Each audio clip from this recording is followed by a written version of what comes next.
Papy, comment c'était quand tu étais jeune? Tu me racontes ton histoire? Oh, mon histoire, ma petite, elle n'est pas comme les contes. Mais si tu veux, je vais te la dire. Tout a commencé dans un ciel sans couleur. On marchait longtemps, la poussière dans la bouche, la gorge sèche. Ces briques que tu vois, elles enfermaient plus que des pierres. Elles enfermaient nos espoirs. Le soir, on nous donnait un peu de soupe et un morceau de pain. C'était peu, mais c'était tout ce qu'on avait. Nos chaussures étaient trouées, nos pieds couverts de poussière.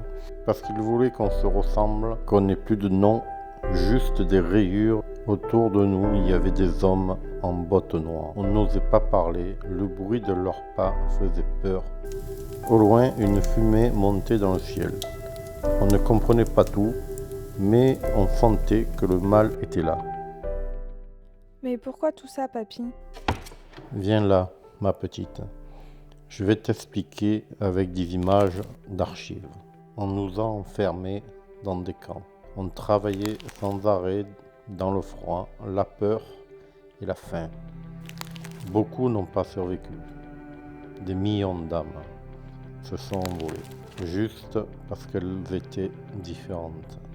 Tout ça, c'était pendant une guerre, il y a longtemps. Des hommes ont cru qu'ils étaient meilleurs que d'autres, alors ils ont voulu faire disparaître ceux qui ne leur ressemblaient pas. Et puis il y avait ce feu, un feu qui ne réchauffait pas, un feu qui avait les tout jusqu'à la lumière du jour.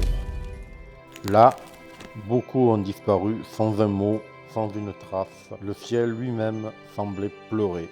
Tu vois ce tatouage? Ce n'est pas un dessin. C'est un souvenir qu'on ne peut pas effacer. Il me rappelle d'où je viens. Tu as de la chance, ma petite, de vivre dans un monde libre, mais promets-moi une chose, de ne jamais oublier. Parce qu'oublier, c'est laisser la porte se rouvrir.